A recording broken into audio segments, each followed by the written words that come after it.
সংবাদ পায় যে এখানে বিপুল পরিমাণ মাদক আছে। সে এখানে আসার পর সেটা কর্ডন করে ফেলে অফিসার ইনচার্জ টঙ্গী পশ্চিম থানা জনাব মোহাম্মদ আরিফুল ইসলামকে সংবাদ দেয়। তার ভিত্তিতে অফিসার ইনচার্জ নিজে এসে দেখতে পান যে এখানে বিপুল পরিমাণ মাদক আছে। গণনা করে দেখা যায় 10,500 পিস ইয়াবা এবং 58 লক্ষ মাদক ব্যক্তির টাকা আছে। এখানে 3টি মোবাইল আছে। 2জন মানুষকে হাতে নাতে গ্রেপ্তার করা হয়েছে। এই সংবাদ অফিসার ইনচার্জের মাধ্যমে আমার প্রাপ্ত হয় এবং ঘটনাস্থলে এসে দেখলাম এর পূর্ণ সত্যতা আছে।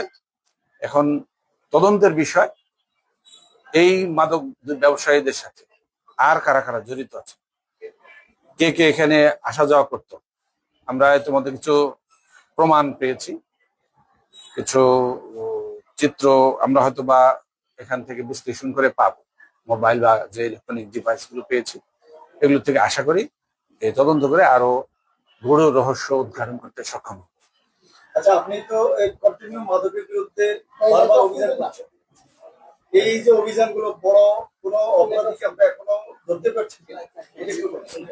দেখুন, বড় অপরাধীরা বড় অঙ্কের মাদক নিয়ে বসে থাকে না। বড় অপরাধীরা ধরাছোঁয়ার বাইরেই থাকে। ক্যারিয়ার যারা, তাদেরকে দিয়ে এগুলো ট্রান্সপোর্ট করা হয়। অতএব তাদেরকে হাতে নাতে ধরতেই পারবো এটা সবসময় সম্ভব নয়, সুযোগ হয়ে ওঠে না। তবে আপনি যে কথা বলছিলেন, বড় বড় অপরাধীদের বিরুদ্ধে আমরা কাজ করে তুলেছি।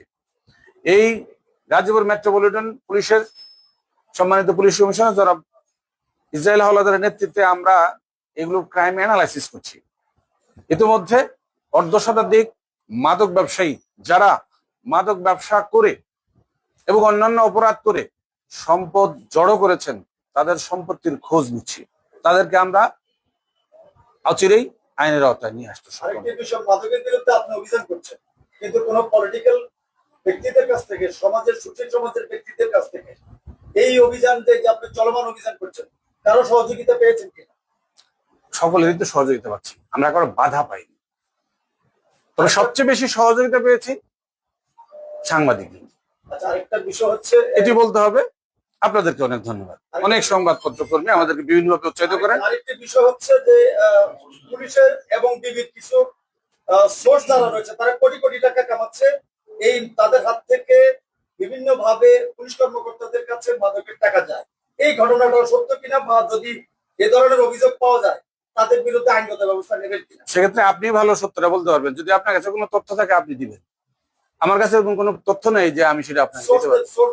আপনার কাছে আমরা কোনো ব্যক্তি যে কোনো ব্যক্তির বিরুদ্ধে অপরাধ সংঘটিত হলে আমরা আইনানুগ ব্যবস্থা নিয়ে থাকি।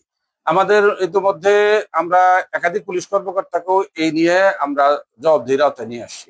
আমরা কাউকে ছাড় দিতে রাজি নই।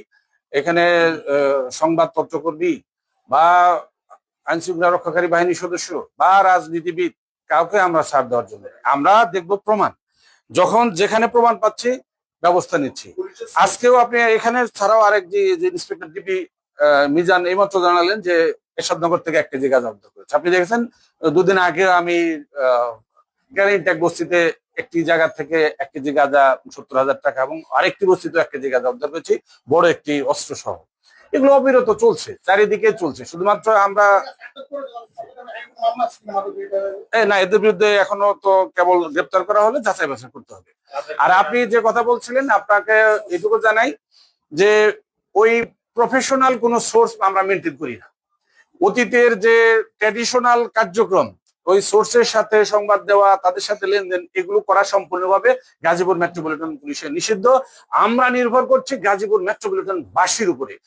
ইতিমধ্যে অনেকেই আমাদেরকে সংবাদ দিয়ে জানাচ্ছেন, যার ফলশ্রুতিতে এই মাদক গুলো উদ্ধার হচ্ছে, চারিদিকে উদ্ধার হচ্ছে। যে অঞ্চলের মানুষ, গাজীপুরের যে মহল্লার মানুষ মাদক মুক্ত থাকতে চায়, ওই মহল্লাবাসী যদি একত্রিত হয়, ওই মহল্লাবাসী যদি আমাদের সংবাদ দেয়, আমরা মাদক ব্যবসাকে গ্রেপ্তার করব। ওই মহল্লাবাসী যদি মাদক গ্রেপ্তারের পরে তারা এই সিজার লিস্টের সাক্ষী হয়ে যায়, তাহলে সেখানে আর মাদক ব্যবসা করা সম্ভব হবে না। যে মহল্লার বাসী